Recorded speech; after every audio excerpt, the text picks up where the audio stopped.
Hello, fabulous people. I know it's been quite a while. The reason for my absence is I had surgery on the 29th of May, and I had a hysterectomy, and been slow going with the healing. I mean, I'm healing just fine, and I'm starting to feel better. But I lived on my couch for a couple of weeks, and venturing out and feeling much better now. Uh, Back in school, I started back at school June 1st. I know, crazy, a few days after the surgery. But I emailed the online classes. I'm not actually walking to on campus or anything, so that's good. But I emailed my teachers, and I explained to them that if it seems like the first couple of weeks that I'm out of it, why I seem like I'm out of it, and that I do apologize if I submit any work late. And all but one of them were pretty cool about it. One of them, because it's a summer session, it's 5 weeks shorter than a normal fall or spring semester. So it's a little bit more fast paced. I've had summer sessions before, and it's just a matter of printing out that calendar and staying on top of stuff. So it's not too bad, and I'm caught up. I took my first test today in history. I got a 95. Wuld. So feeling pretty good about that. As you can see, I'm back in my office because I'm actually feeling well enough to walk around the house. And one moment.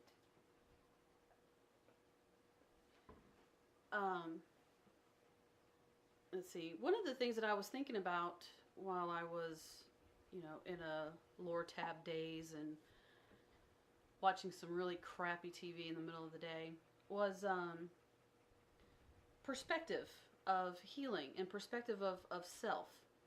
To take a moment and take a look at yourself and see what you have achieved, and how does that affect healing and personal healing and mental health healing, and does that how do you incorporate that to the rest of your life? I'm talking about friends and family and work related.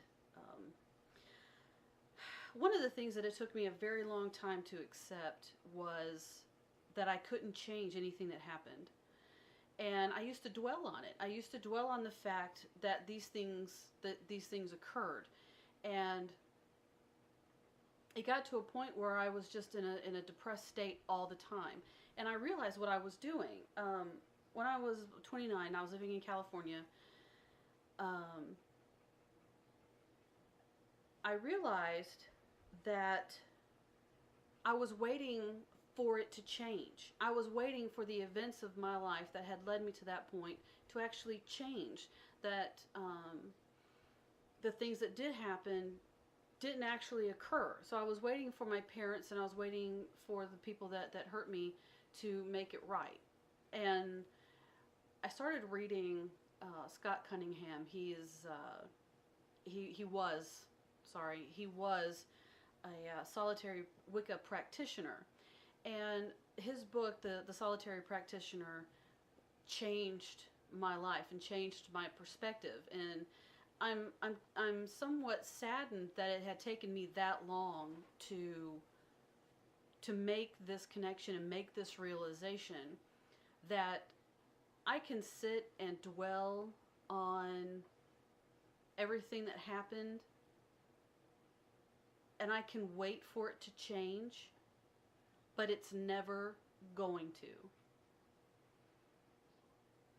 And it was like somebody had socked me into this in the stomach, and it took my breath away when I read those lines. That the things that happened in the past, as unfortunate as they were, as sad as they were, as crazy and abusive and painful as they were, nothing I did now, nothing, my emotional state, my whole well-being depended on me accepting the fact that nothing I hoped for that to change, is never going to change. It happened. There's absolutely nothing I can do to change it.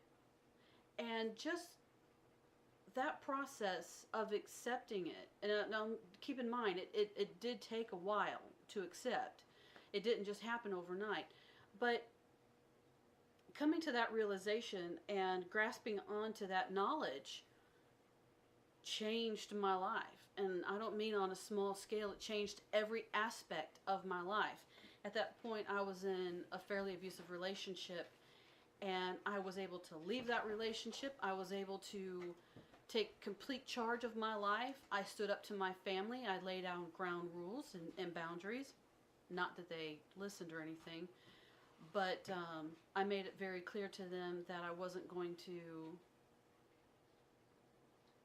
take certain things that they did anymore. I wasn't going to accept it. That was their issue, not mine. And I then moved to Pooler, Georgia. Woo. And just being in Savannah, and accepting certain things in my life that made me a whole other person. I met the love of my life, Melissa, and excuse me, I have slight allergies today, and anybody who has had a hysterectomy knows the bitch about sneezing and coughing. Lord. But anyway, that's a whole other video. But it was groundbreaking for me, and it was phenomenal. The sensations that I felt just from taking those small strides in my life was phenomenal. And I hope that some of you are at a point where you can see the beauty of the beauty of that. And I know that it's one of the most horrific things to have to go through. The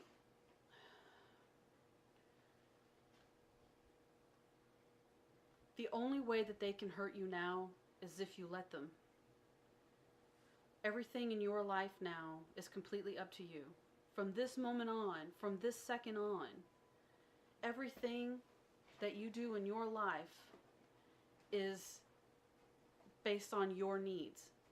And if you do not need that abuse in your life, you have the power to say stop. It's a lot easier said than done. I know, I've been there. But you can do it. Small strides, baby steps. And I believe in you.